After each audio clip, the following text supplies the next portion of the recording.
Tem mais ou menos uns 6 anos que eu descobri o vitiligo e ainda é bem doloroso para mim, assim, eu não convivo bem, eu não aceito bem o vitiligo. Eu convivo com ele, mas eu não aceito ele. Então, assim, todos os dias é um processo de aceitação. É se olhar no espelho e não se reconhecer, mas tentar se adaptar.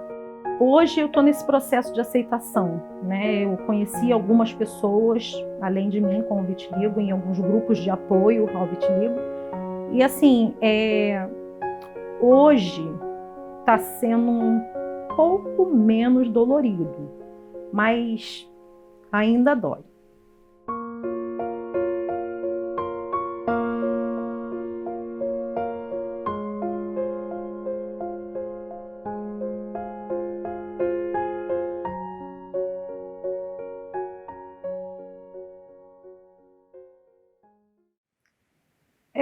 Foi sem querer. Na verdade, eu vi uma manchinha branca próximo do pescoço e comentei com meu marido a respeito disso. Eu falei, amor, tem alguma coisa estranha aqui, tem uma manchinha branca, mas eu acho que isso é alguma micose de cordão ou de alguma coisa do tipo.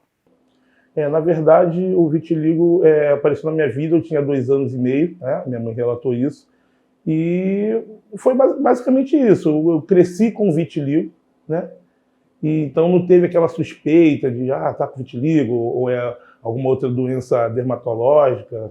Eu estava fazendo um exame médico no pré-natal, né, gravidez da minha segunda filha, e o obstetra, muito secamente, falou com muita certeza, né? Você sabe que você tem vitiligo, né? Ele realmente contava que eu soubesse. Eu, não sei não. E mentalmente eu estava pensando, esse cara é um louco. Como assim vitiligo? Eu nunca nem ouvi falar direito nessa palavra, o que é isso? Ninguém na minha família tem esse negócio, eu não estou vendo nada em mim, ele tá doido? Então, assim, eu ignorei completamente a possibilidade de seguir a vida como se aquilo nunca tivesse sido dito. Somente anos depois é que eu vim descobrir de fato que era vitiligo. Cara, eu tinha 5 anos, então tava só eu, meu irmão gêmeo, meu pai e minha mãe. Aí ele falou assim, você tem vitiligo. Mas, mãe, fica tranquila, não tem nada demais. Aí minha mãe começou a chorar. Aí meu pai, minha filha, calma, relaxa, que nada a ver e tal, né? Foi uma coisa muito assim nesse sentido. Mas o que me trouxe assim uma grande lembrança que ficou marcada foi esse espaço clínico, esse espaço médico, como um espaço que já marcava ali que eu tinha uma doença, que eu era uma pessoa doente. Então, o diagnóstico ele é traumático para mim nesse sentido de que parece que carimba em você que você tem uma doença, entendeu?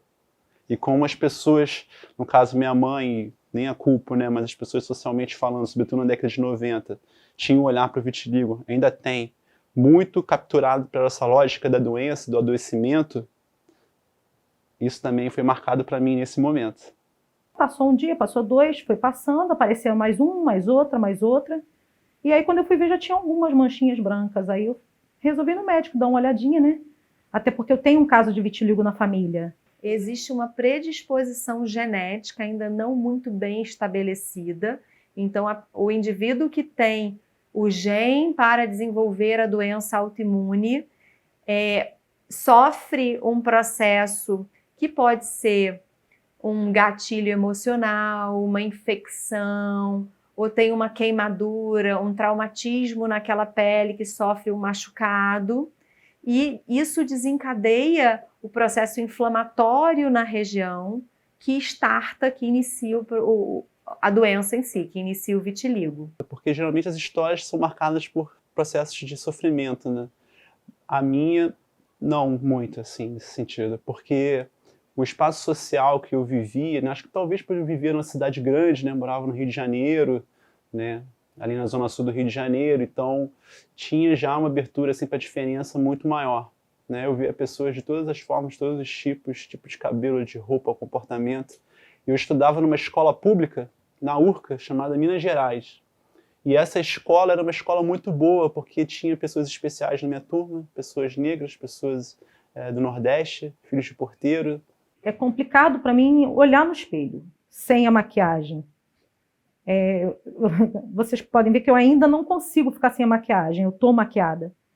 Eu não consigo ficar ainda sem. Então, eu não sei. Vai ser um processo, mas ainda não caiu a ficha legal assim, ainda não me adaptei. Na verdade, nunca me incomodou e eu acredito que eu vivo melhor com vitiligo do que sem. Porque com vitiligo a gente costuma dizer que a gente é peça rara, né? Então eu sei que, por mais que outras pessoas tenham o vitiligo, eu sei que as manchinhas na pele é exclusivamente minhas manchinhas, né? Então eu vivo bem com vitiligo. Então, eu sempre achei que o preconceito veio do outro, a partir dos olhares, né? Porque a primeira coisa que nos incomoda no outro são os olhares. Mas isso porque os olhares das pessoas nos lembram o modo como nós nos olhamos, né? E eu não olhava para o vitiligo. Então, como assim as pessoas estavam notando? Como assim as pessoas estavam olhando? Então, inicialmente, eu achava, né, que eu estava lidando muito bem com o vitiligo, eu estava de boa com o vitiligo, porque eu não lidava com ele. Então, eu usava uma blusinha mais compridinha para tampar aqui no cotovelo, eu usava um calçado tampadinho em cima para não aparecer nos pés, eu usava uma maquiagenzinha aqui na mão para dar uma disfarçada. Só que, com o tempo, as manchinhas vão crescendo. E não dá para segurar para sempre, né? Preconceito a gente vê nos olhares, preconceito a gente vê na forma da pessoa lidar com isso, nos comentários a respeito. Eu recebi um comentário de uma vizinha que me doeu muito e é uma coisa assim que fica martelando na minha cabeça, que foi ela me perguntar: você está ficando toda manchada, né? O seu marido não se importa que você esteja toda manchada desse jeito? Assim, na hora eu rebati, levei na brincadeira e tudo mais, mas dói, é o tipo de comentário que dói, sabe? Porque você fica pensando, todo dia eu penso, será que ele vai me ver toda manchada e vai desistir de mim? Sabe, ele me conheceu, não tinha isso. E aí a gente pensa todo dia, todos os dias eu acordo assim, tipo, ai, deixa eu ver se apareceu uma mancha nova. Na verdade, uma vez eu perdi um emprego por causa disso, passei nas entrevistas, e na última entrevista o contratante falou que não ia contratar por causa do vitiligo, que não era legal para a empresa. Enfim, a gente fica chateado, eu fiquei chateado porque eu precisava muito de emprego na época, né? Mas levei uma boa, tudo bem. Se ele não quer, outra pessoa vai querer, e assim a vida seguiu. Até o momento que apareceu as manchinhas, porque assim, a primeira manchinha apareceu nas partes íntimas, né? Por isso que o obstetra achou durante o pré-natal. E aí depois de uns 6, 7 anos, começou a aparecer em volta das minhas unhas, e a manicure falou: vai dar uma olhadinha nisso aí, porque a semana passada estava de um tamanho, já aumentou, pode ser micose, fungos. Eu falei: eu já marquei, eu vou e tal. Quando eu cheguei lá, tinha uma moça sentada do meu lado, que me chamou bastante atenção. Quando eu entrei no consultório, a médica perguntou, a dermatologista perguntou: e aí, Michele, no que eu posso te ajudar? Eu coloquei a mão em cima da mesa e falei assim: não é por causa dessas manchinhas aqui. Na mesma hora, ela botou a mão em cima e falou assim: isso aqui é vitiligo. Eu fui puxada por um túnel do tempo, assim, voltei para aquele dia, 7, 6 anos atrás, quando o obstetra falou. Eu falei: meu Deus, mas é isso de novo. Isso de novo, como se fosse uma coisa que vai e volta, né? E tá tudo bem. E aí eu falei, a minha reação foi: tá, e o que eu tenho que fazer? Ela falou: tem cura? E ela: não, mas tem tratamento. A ideia do não tem cura é desesperador, né? A princípio é desesperador. Eu falei: tá, não tem cura, tem tratamento. E qual é? O que eu tenho que fazer? As manchas do vitiligo, que são mais recentes ou que estão em plena modificação, são as manchas que têm uma maior probabilidade de repigmentar com um tratamento adequado. Quando aquela mancha é uma mancha já muito antiga, estável, o processo inflamatório que causou a despigmentação já não existe mais, o pigmento já não existe mais, é mais difícil a gente colocar o pigmento novamente. A minha mãe me iniciou um processo terapêutico estético de reversão das manchas, né? Porque a gente sabe que vitiligo não tem um tratamento específico, né? O vitiligo na verdade, uma tentativa de reparação estética das manchas, sem nenhum tipo de reflexão, se você se aceita, se você lida bem com o vitiligo, né? E sobretudo quando você é criança, essa imposição se faz muito direto na relação dos pais com você, né? Na verdade, ela nunca comentou isso, mas eu sei, porque a gente começou a fazer os tratamentos, eu lembro disso, né, de ir no Hospital do Fundão na época e tratar com o médico-chefe lá de dermatologia. Foi praticamente isso. Eu sei que ela correu atrás para ver e buscar um tratamento, né, para o vitiligo. E assim foi por muitos anos. Eu fiquei tratando, usando diversos medicamentos. Usei o Viticromin, que hoje não faz mais parte do mercado, né, pomada, comprimido. Usei manipulação, ficava lá no sol esturricada. Me lambuzava de protetor solar, todos os cuidados que tinha que tomar. E toma mamacadela, e toma serralha, e come serralha, e bebe chá de serralha. Tudo que me diziam para fazer, eu estava fazendo. E seguia a vida como se ele não existisse. Eu tratava e vivia minha vida normalmente. Zero vitiligo na minha vida. Eu costumo até dizer que o vitiligo me colocou assim com uma espécie de armadura, né, para me proteger das pessoas que não têm nenhum senso de olhar para a diversidade, que são pessoas ruins, entendeu? Então, dessa forma, o vitiligo foi até uma potência, né, nessa construção.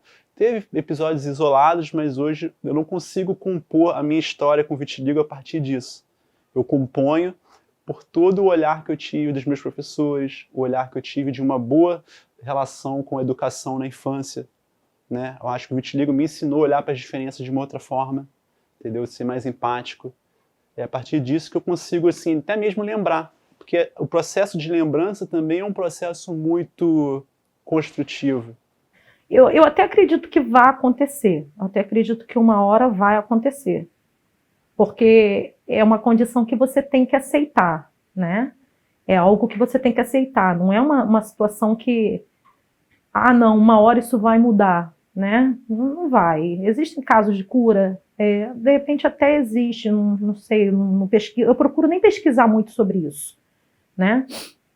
Porque, na verdade, eu não quero me estressar, porque como o desenvolvimento é por motivo emocional, então eu não quero me estressar com isso. Aconteceu, é uma condição que eu vivo hoje, e eu quero aceitar. Estou tentando, estou nesse processo de aceitação, e uma hora eu acredito que vai acontecer. Hoje eu vejo que as pessoas com vitiligo se expõem mais do que antes. Então, o vitiligo, acredito que esteja sendo uma coisa normal, né? Então, aquele olhar de diferença diminuiu um pouco, mas eu nunca me apeguei a isso, não. Conforme eu fui pensando na minha relação com o vitiligo, né, todo esse processo, né, de trabalhar como modelo, eu fui percebendo que eu já lidava com o vitiligo de uma forma a inspirar outras pessoas naturalmente, né? Por conta da música, por conta das coisas que eu gosto de fazer, de ler, de pesquisar. E o meu processo profissional foi muito marcado pelo vitiligo, porque eu acho que eu nunca fui muito assim de aceitar qualquer verdade que me impunham, sabe? Qualquer regra, qualquer padrão, qualquer norma. O vitiligo acho que me ensinou isso. Então eu nunca quis buscar algum tipo de trabalho formal, entendeu? Por isso que eu fui fazer bacharelado em clarinete, estudar licenciatura, educação, porque estar pensando a causa das coisas e o comportamento das pessoas sempre foi uma tônica muito importante para mim. Então, eu sou músico profissional já há 25 anos.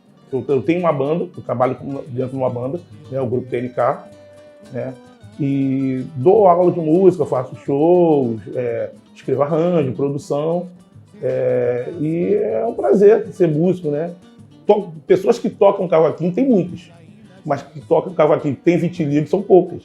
É uma profissão tão discriminada tanto quanto vitiligo no nosso país e no mundo afora, mas eu tenho prazer disso. As pessoas que amam você te amam, não te amam por causa do vitiligo, te amam pela pessoa que você é. E é assim que eu vivo.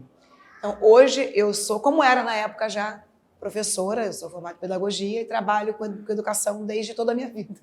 Comecei com 14 anos. Comecei dando aula em casa, depois migrei para a escola e estou lá até hoje na sala de aula. Enquanto eu estava trabalhando e tinha vitiligo, ele não era aparente, as pessoas não sabiam que eu tinha. Quando ele começou a abrir, né, os alunos me vinham passar um medicamento, eu falava que era um probleminha de pele, que eu já estava cuidando, eu não explicava muito a fundo. A partir do momento que eu comecei a pesquisar sobre o assunto e comecei a contar as minhas experiências na rede, foram chegando muitas pessoas, contando as suas experiências, trocando suas experiências, pessoas desesperadas, em condições diferentes das minhas, e eu fiquei, tem que ser feito alguma coisa para essas pessoas precisam de ajuda, e aí nasceu o projeto Vitiligo e Vida, onde eu realmente quis fazer aquilo não só para compartilhar e dividir e me sentir pertencente. Eu queria que outras pessoas se sentissem pertencentes e fazer pelas outras pessoas o que outros influencers fizeram por mim. Então, assim, é isso, é procurar viver da melhor forma possível. A gente não vive com a doença, a gente convive com ela, né? Eu recebo tudo que vem de Deus para minha vida. Então, assim, se aconteceu, é permissão de Deus. Então, para mim, é uma condição que eu vou, uma hora ou outra, eu vou aceitar. E como eu costumo dizer com relação ao vitiligo, eu tenho vitiligo porque Deus me marcou, porque Ele não quer me perder de vista. Então, se Deus não quer me perder de vista, Ele tem algo importante para mim. A dificuldade para chegar na aceitação se dá por conta do nosso aprendizado da vida inteira. A gente cresceu aprendendo que existe um jeito único de ser bonito. No caso das mulheres, porque com os homens não se tem tanto essa cobrança, né? O homem grisalho é charmoso, o homem barrigudinho é felicidade, é um chope. Tem sempre uma justificativa. A mulher gorda é relaxada, né? A mulher de cabelo grisalho é velha. O homem não, o homem é charmoso. A mulher com vitiligo também é mais cobrada, porque é exigido uma perfeição desse corpo e dessa pele feminina. Então, assim, eu acho que a gente aprendeu que a gente tem que ser magra, que a gente tem que ser loira, que a gente tem cabelo longo, tem que ter cabelo, né, liso, como eram as Barbies. Nós não somos bonecas de plástico, né? Então, eu acho que a aceitação para todas as pessoas, não só para as que têm vitiligo, é entender que cada pessoa é um universo diferente. E o que falta não é que você seja igual ao outro. O que falta no outro é o respeito com quem você é. Porque nós somos diferentes, iguais a todas as outras pessoas.